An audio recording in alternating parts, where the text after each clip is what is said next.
귀한 찬양 하나님이 받으신 줄로 믿습니다. 어떨 때는 마음이 답답하고 또 괴로울 때가 있어요. 예배를 드리러 왔지만 그러나 이렇게 찬양을 하나님께 듣다 보면 하나님께 하다 보면 우리 호산나 성가대의 찬양을 들으면서 감동이 되고 힘을 얻을 때가 많습니다. 하나님의 마음은 또 이렇게 어떠하실까?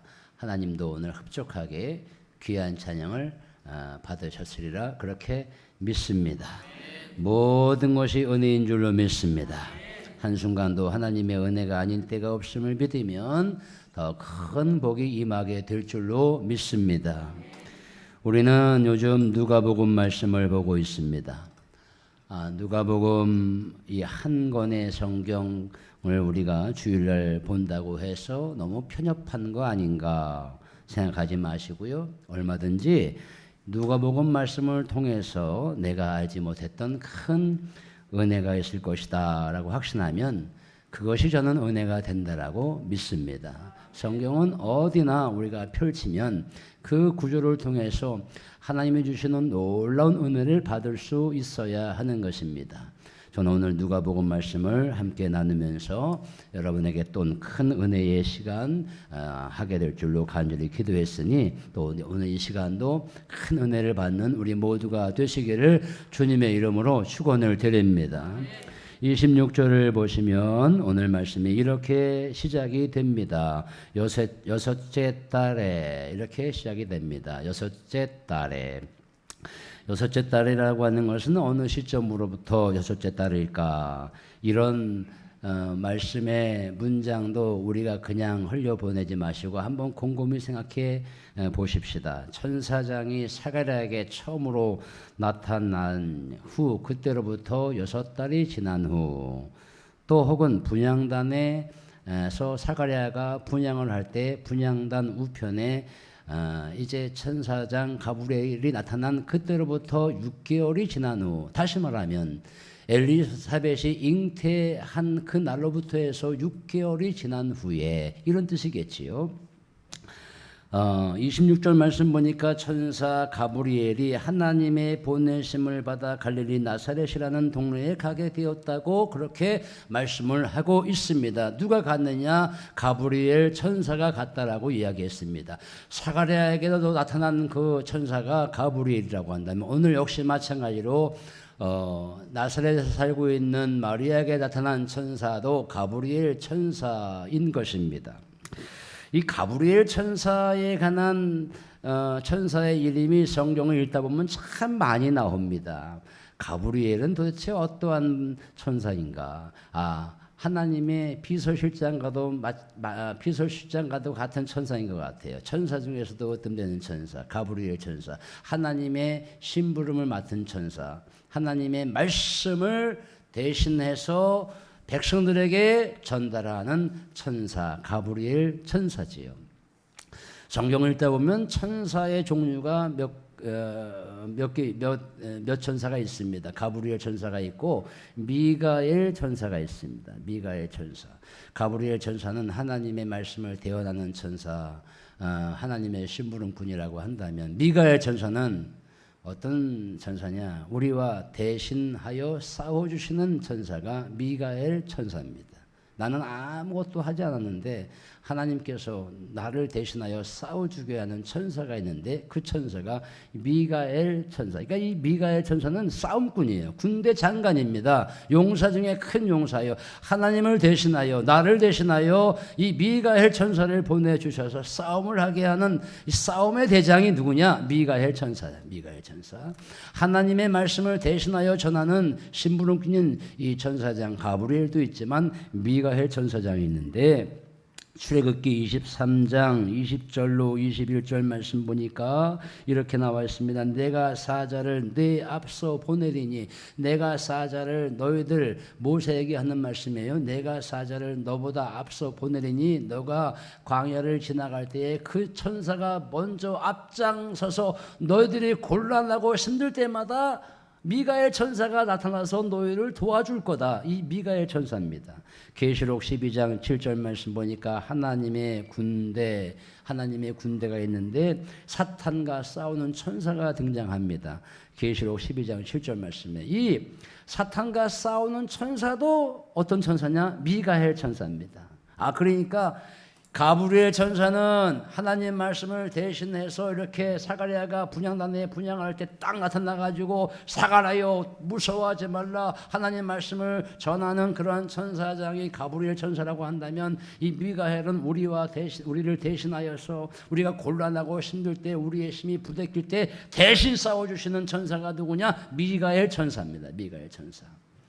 여러분, 우리가 병마 가운데 시달리고 있습니다. 만약에 우리가 육신의 질병 가운데 연약함 가운데 고통 중에 있습니다. 내가 이 육신의 고통 때문에 육신의 병마 때문에 하나님께 간절히 기도하는 기도밖에 없잖아요.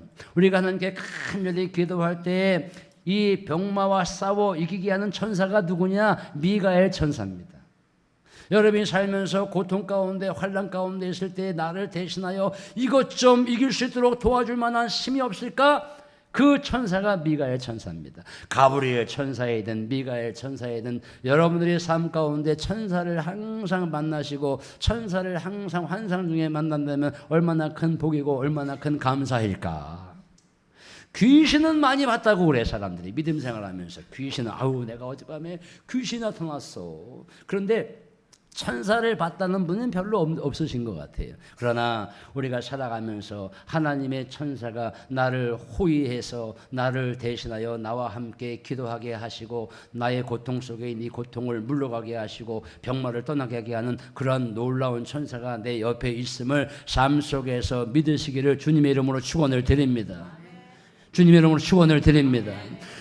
앉아서 우리가 교회 나와서 홀로 하나님께 간절히 기도할 때가 있거든요. 하나님, 나의 삶에 어려움이 있습니다. 이 삶을 하나님께서 건져주시고 이 환난에서 이기시게 하시고 내가 하나님께 목소리를 내어서 기도하든 조용히 엎드리든 항상 기도하는데 내 옆에서 누군가가 나의 어깨를 쓰다듬어 주면서 그래 내가 너와 함께하마.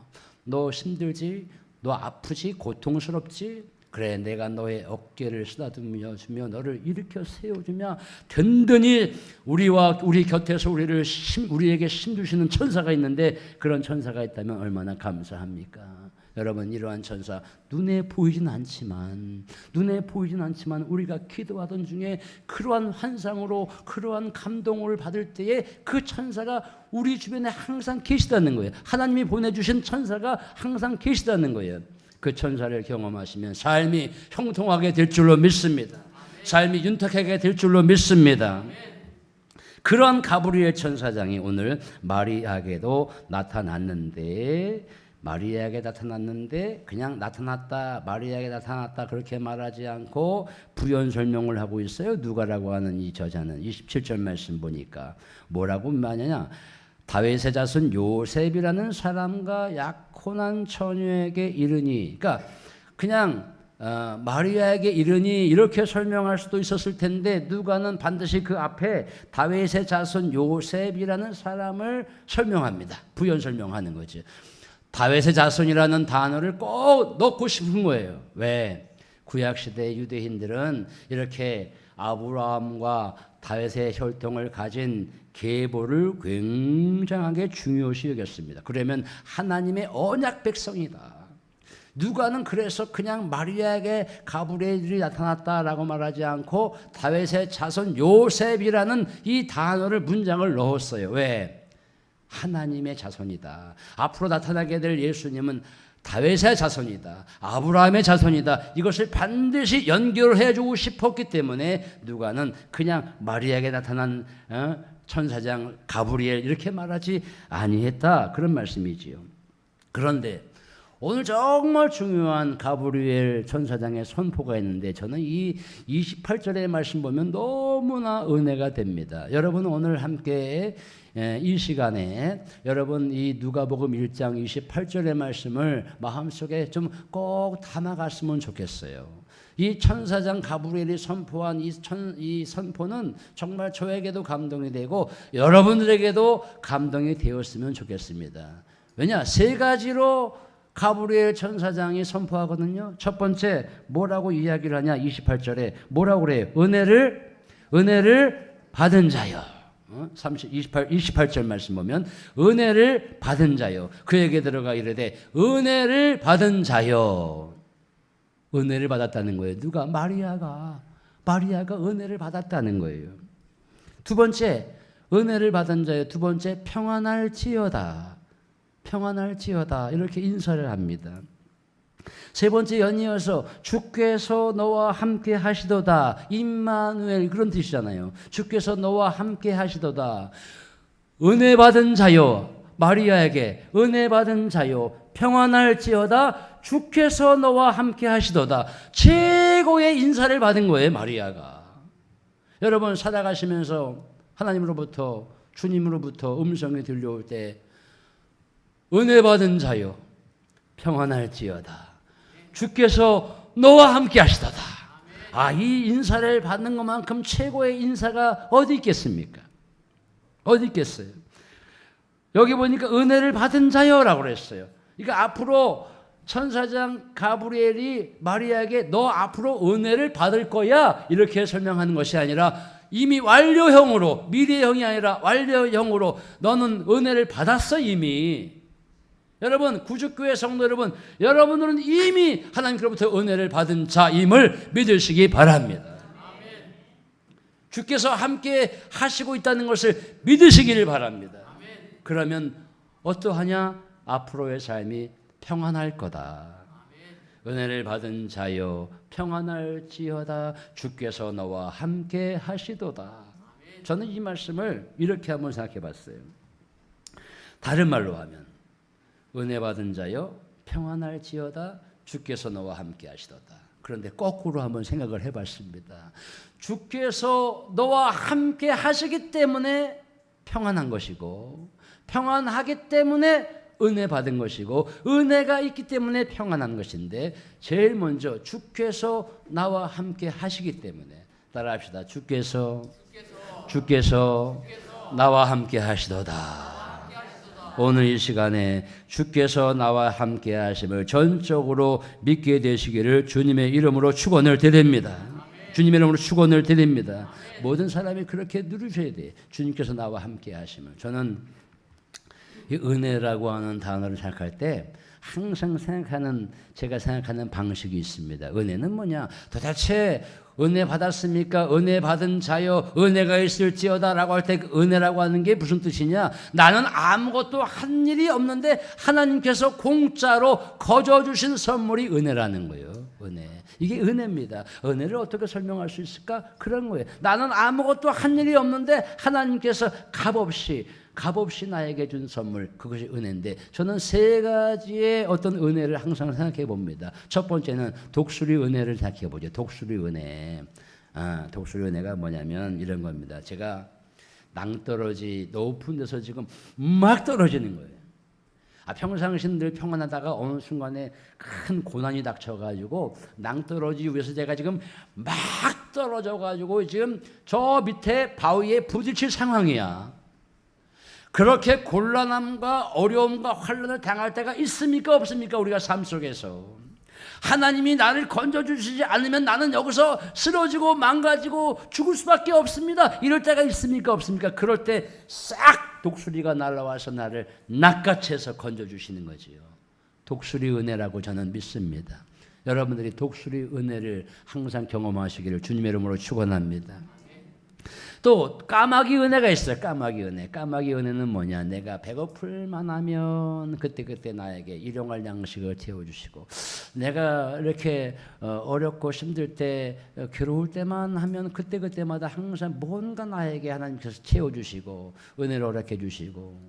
제가 개척교회 목회할 때도 먹을 것이 어디 있었겠습니까? 개척교회 하니까 뭐 성미가 있는 것도 아니고. 그러니까 이 개척교회 저하고 아내 김진 목사랑 둘이서 그 당시는 합하여 처음에 아무도 없는 빈 공간에 아무도 창립 멤버 없이 용기 있게 개척을 했는데, 십자가 달면은 감교신학 대학원에 나오면 다 누가 예배드리러 올 줄 알았는데 그게 아니더라고요. 근데 먹을 것이 없는데 어느 날 사택에 이렇게 초인종 눌러서 누군가 하고 저 머뭇거리다가 나가봤더니 사택 바깥에 쌀 한 푸대가 이렇게 있는 거예요. 교인도 없는데 누군가가 먹을 수 있도록 쌀 한 푸대를 딱 갖다 놓고 가면서 아, 까마귀 은혜가 존재하는구나. 까마귀 은혜를 내가 받고 있구나. 근데 울타리 은혜가 있어. 세 번째 울타리 은혜. 저는 몰라요. 저는 이렇게 살아가는 게 하나님의 은혜인지 몰라요. 근데 늘 삶이 평안해요. 늘 감사해요. 이렇게 느낄 때가 있습니까? 없습니까? 저는 고통도 없습니다. 그런데 저에게는 아무런 문제가 없습니다. 그런데 문제가 없는 게 아니라 내 저 주변 바깥에 하나님께서 펜스를 쳐주셔가지고 울타리를 쳐주셔가지고 아무도 적이 공격하지 못하도록 항상 펜스를 쳐놓고 있기 때문에 적이 공격해 들어오거나 사탄이 공격해 들어오지 않는 것이요. 울타리 은혜입니다. 울타리 은혜. 여러분, 우리는 하나님께서 쳐주신 울타리 펜스가 있기 때문에 하루하루를 은혜 가운데 살고 있다는 것을 주님의 이름으로 믿으시기를 축원합니다. 은혜를 받고 은혜를 느끼면 느낄수록 그 은혜가 차곡차곡 쌓여서 하나님께서 더 큰 은혜를 주시는 거지요. 아유, 하나님 감사합니다. 내가 큰 은혜를 받았군요. 감사하고 감사하면 하나님께서 더 큰 은혜를 주셔요. 근데 은혜를 받았는데 이게 하나님의 은혜인 줄 몰라 까먹는 사람이 있어요. 그 은혜를 버리는 사람이 있어요. 근데 하나님께서 이건 하나님이 주신 은혜야 라고 고백하면서 감사하며 살아갈 때 하나님께서 더 큰 은혜를 주시는 거죠. 마치 우리가 교회 모임 아시죠? 교회 모임. 우리 과거에 우리 어르신들 교회 모임을 하잖아요. 차곡차곡 매달 적금 넣듯이 차곡차곡 교회 모임을 하면 내가 늘 때는 고통스럽고 힘들지만 내가 기타 먹는 날은 너무 행복해. 괴주가 사기치고 도망가지 않는 한, 그 돈을 관리하고 있는 괴주가 도망가고 사기치지 않는 한, 그 내가 돈 모아놓은 거 차곡차곡 쌓여 있어. 지금은 우리가 은행에다가 적금을 넣지만 그 당시는 우리 인간적인 힘으로 교회 모임을 했단 말이죠.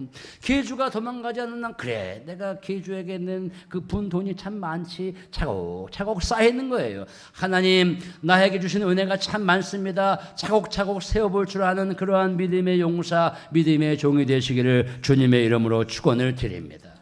그러니까 은혜 받은 자요 평안할지어다. 평안했으면 좋겠어요. 삶이 이렇게 왜들 불안하고 염려가 많고 걱정이 많습니까?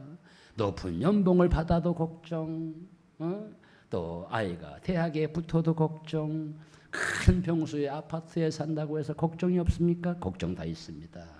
누구나가 다 걱정과 염려 가운데 살아가고 있습니다. 한 사람도 염려와 걱정 가운데서 벗어나서 살지 못해요. 아유, 내 삶이 평안했으면 좋겠다. 그래서 우리가 인사하잖아요. 샬롬, 샬롬. 주께서 주님의 평화가 너희에게 임하시기를, 이런 뜻이거든요. 샬롬. 옆 사람하고 인사합시다. 샬롬, 샬롬. 평안했으면 좋겠다. 얼마나 평안하지 못했으면 항상 만나는 게 안녕히 주무셨어요. 전쟁통에 너무나 많이 죽었기 때문에 그 다음날 아침에 일어나면 인사가 안녕히 주무셨어요. 진지는 잡수셨습니까? 내가 어디 걸어가고 있는데 교인이 전태에 와가지고 어디 가십니까? 어디 갔는지 왜 물어봐요? 제가 어디 권사님이 더 다녀오시는데 권사님 어디 다녀오세요? 저도 그 물어볼 때가 있어, 습관적으로. 아니 어디 갔다 오는 걸 왜 물어봐야 되는데? 내가 개인의 지금 비밀이지. 내가 지금 물리치료 받고 오든 내가 치과를 갔다 오든 은행에 갔다 오든 그 목사님께 꼭 이야기를 해야 됩니까?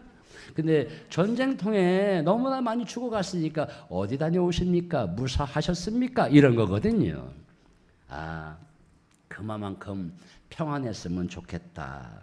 그런데 여러분 생각을 해보십시오. 마리아가 은혜를 받은 자요 그랬잖아요. 사가랴는 열심으로 의인이었고 계명과 규례를 지켰고 흠없이 행하던 사람이었기 때문에 그에게 나타날 만했어요. 그런데 오늘 갑자기 천사가 나타나서 마리아에게 은혜를 받은 자요. 아니 마리아가 뭘 했는데 은혜를 받았다는 거예요? 마리아가 여기엔 전적으로 하나님의 독단적인 결정도 있지만 처녀라고 했습니다. 처녀는 뭐의 상징이냐? 순결함의 상징이고 청결함의 상징이고 깨끗하다의 상징이에요. 그러기에 그는 은혜를 받은 자였고 흠없는 깨끗한 여인이었다. 그런 뜻이지요. 그러니까 오늘 가브리엘 천사장이 또 말합니다. 30절 말씀에 마리아여 무서워하지 말라. 내가 하나님의 은혜를 입었느니라. 보라 내가 잉타하여 아들을 낳으리니 그 이름을 예수라 하라. 보라 내가 잉타하여 아들을 낳으니 그 이름을 요한이라 하라. 누가가 사가랴에게 선포한 말씀 똑같이 그 문장으로 보라 내가 잉타하여 아들을 낳으리니 그 이름을 예수라 하라. 사가랴에게 전해준 수태고지 오늘 마리아에게 똑같이 수태고지를 전하고 있지요. 누가 더 놀랐겠어요? 누가 더 놀랐을 것 같아요? 누가 더 황당무계한 이야기로 들렸을 것 같아요? 사가랴가 그렇게 더 황당무계했을까요? 아니면 마리아가 깜짝 놀랄 만한 소식이었을까요? 마리아지요. 아니 노인네가 돼서 부부가 살아가는데 연세가 많으면 아이를 못 낳지요. 근데 그거보다 아예 처녀인 마리아의 몸에서 아이가 난다는 것은 더 믿을 수가 없지요. 더 깜짝 놀랄 말이죠. 놀랄 만한 일이지요. 그런데 오늘 마리아는 더 깜짝 놀라야 됨에도 불구하고 34절 말씀 보니까 나는 남자를 알지 못했는데 어떻게 이 일이 있으리까? 사가랴는 말이 됩니까? 우리 엘리사벳과 나는 늙어서 여태 아들을 달라고 기도했는데 하나님께서 주시지 않았는데 이제 와서 내 나이가 지금 90, 100살을 향해 가고 있는데 말이 됩니까? 믿을 수가 없습니다 라고 했다는 거예요. 잠시 머뭇거린 것이고 좀 약간 부정적인 것을 표현한 것이지요. 그래 내가 너에게 표적을 보여주마. 그래서 벙어리로 있게 했다고 그랬잖아요. 그런데 오늘 마리아는 사건의 전모를 알기 위한 질문입니다. 하나님의 뜻은 알겠는데 천사장인 당신이 전해준 이 말씀의 내용은 내가 알겠는데 어떻게 이 일이 가능하다는 것이지요? 어떻게? 나는 처녀인데 어떻게 가능하다는 것이지요? 그러니까 35절 말씀에 또 아주 감동이 될 만한 천사의 선포가 나옵니다.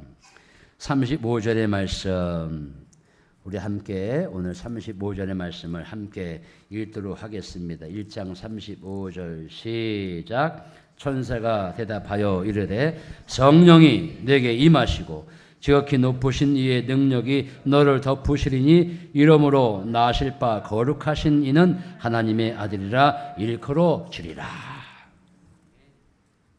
어떻게 가능합니까? 라고 하니까 천사가 뭐라고 그러냐면 성령이 내게 임하시고 성령이 임하시면 모든 것이 가능하다는 거예요. 누가는 전적으로 성령을 강조한 사람입니다. 앞으로 너의 몸에서 태어날 엘리사벳의 몸에서 태어날 사가랴 그는 세례 요한 그는 독한 술도 마시지 않고 깨끗한 사람이지만 성령의 충만함을 입어서 태어나겠다. 지난주 그랬잖아요. 오늘 그렇게 말합니다. 어떻게 이 일이 가능하겠습니까? 성령이 내게 임하시고 믿음의 사람들이 반드시 고백해야 될 것은 마음속에 확증해야 될 것은 성령이 함께 하심을 우리가 믿느냐 안 믿느냐가 굉장히 중요하죠. 여러분 구주교회 모든 성도님들 성령이 역사하심을 마음속으로 믿게 되시기를 주님의 이름으로 축원합니다. 하나님의 영이 이 가운데 충만함을 믿으라는 거예요. 두 번째, 지극히 높으신 이의 능력이 너를 덮으시리니. 능력이 너를 덮으신다. 권능이 너를 덮으신다는 거예요. 능력과 권능이 너를 덮으시면 안 될 것이 없다. 모든 것이 가능하다. 할렐루야. 모든 것이 가능하다는 거예요. 야, 너의 친족 엘리사벳도 내가 아이를 잊게 하지 않았느냐? 이렇게 36절의 경험담까지도 이야기하면서 성령이 임하시고 주님의 능력이 덮으시면 모든 것이 가능한 줄로 믿으시기를 주님의 이름으로 축원을 드립니다. 세키나예요. 세키나가 뭔지 아세요? 쉐키나. 그것은 출애굽기 40장 34절 말씀에도 나오고요. 에스겔서 44장 4절 말씀에도 나오는데 회막에 구름이 덮이고 회막에 구름이 쫙 덮이고 회막 위에 구름이 덮였는데 낮에는 구름 기둥으로 덮여주고 밤에는 불 기둥으로 덮여주십니다.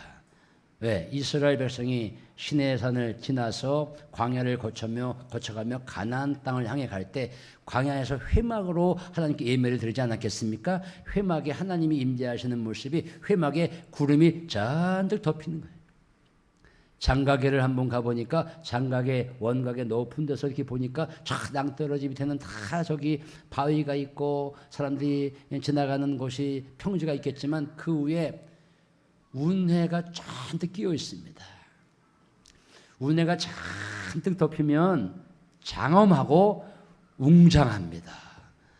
하나님의 영광이 이곳에 충만하다. 그것은 그 옛날 구약시대에는 구름으로 가득 찬 거예요. 구름으로 가득 찬 걸 뭐라고 하냐? 세키나라고 고백합니다. 세키나. 하나님께서 에스겔 선지자로 하여금 각 성전에 다니게 하며 성전의 동문으로 이동하니 거기에 구름이 가득 차서 여호와의 영광이 덮고 서문으로 인도하니 거기서 또 구름이 가득 차서 여호와의 영광이 가득 차고 이게 세키나입니다. 주님의 권능이 덮어지면 안 될 것이 없습니다. 사랑하는 성도 여러분, 저는 오늘 바라옵기는 주님의 권능이 여러분의 가정을 덮게 되기를 주님의 이름으로 축원합니다. 주님의 권능과 역사하심이 여러분의 가정을 다 구름같이 덮어주시면 가정이 평안하게 될 줄로 믿습니다. 주님의 권능이 우리 구죽교회를 덮으시면 우리 구죽교회가 하나님의 은혜 가운데 건강한 교회, 든든히 서가는 평안한 교회가 될 줄로 믿습니다. 주님의 권능이 이 나라, 이 민족을 덮게 되기를 간절히 기도하십시오. 그럼 이 나라가 안정된 나라가 될 것입니다. 나라가 안 돼, 민족이 안 돼, 이러면 못 살라고 하지 말고 주님의 권능이 가득 차기를 기도하시면 하나님께서 역사해 주시는 아름다운 나라가 될 줄로 믿습니다. 오늘 수태고지의 백미가 뭘까요? 수태고지의 백마는 37절의 말씀 그래서 있습니다. 37절의 말씀 보니까 우리 함께 37절을 다시 한번 읽겠습니다. 시작. 대저 하나님의 모든 말씀은 능하지 못하심이 없느니라. 천사장이 마지막으로 한 하이라이트. 대저 하나님의 모든 말씀은 능하지 못하심이 없느니라. 하나님의 말씀이라면 가능하다는 거예요. 마리아야, 하나님의 말씀이면 가능해, 마리아야. 이렇게 간절히 확신을 던져주고 있는 것입니다. 그러므로 히브리서 4장 12절 말씀은 제가 너무나 좋아하는 하나님의 말씀입니다. 하나님의 말씀은 히브리서 4장 12절 말씀입니다. 하나님의 말씀은 살아있고 활력이 있어. 하나님의 말씀은 죽어 있는 것이 아니라 살아있고 활력이 있어. 좌우의 날선 어떤 검보다도 예리하며 혼과 영과 및 관절과 골수를 찔러 쪼개기까지 하며 또 마음의 생각과 뜻을 판단하나니 하나님의 말씀이 이렇게 능하다는 거예요. 이렇게 능력이 있다는 것입니다. 그러더니 38절 말씀에 마리아가 뭐라고 고백합니까? 마리아가 이르되 주여 여종이오니 말씀대로 내게 이루어지이다. 절대적인 주권에 순종하는 마리아의 믿음을 볼 수 있습니다. 주여 여종이오니 말씀대로 내게 이루어질 줄로 믿습니다. 여종 헬라어로 둘로스 종입니다. 헬라어로 둘로스는 남종을 얘기해요. 둘레는 여종을 얘기합니다. 그런데 이렇게 둘레는 무슨 뜻이 있는지 아세요? 나는 생각이 없는 존재예요, 하나님. 나는 인격이 없는 사람입니다. 오직 주인의 뜻에 그냥 철저하게 복종할 수밖에 없는 존재입니다. 이게 둘로스요, 둘레입니다. 저는 계집종입니다. 저는 여종입니다. 저에게는 생각이 없는 오직 하나님 주인의 뜻에 의해 살아가는 존재입니다. 말씀대로 이루어질 줄로 믿습니다.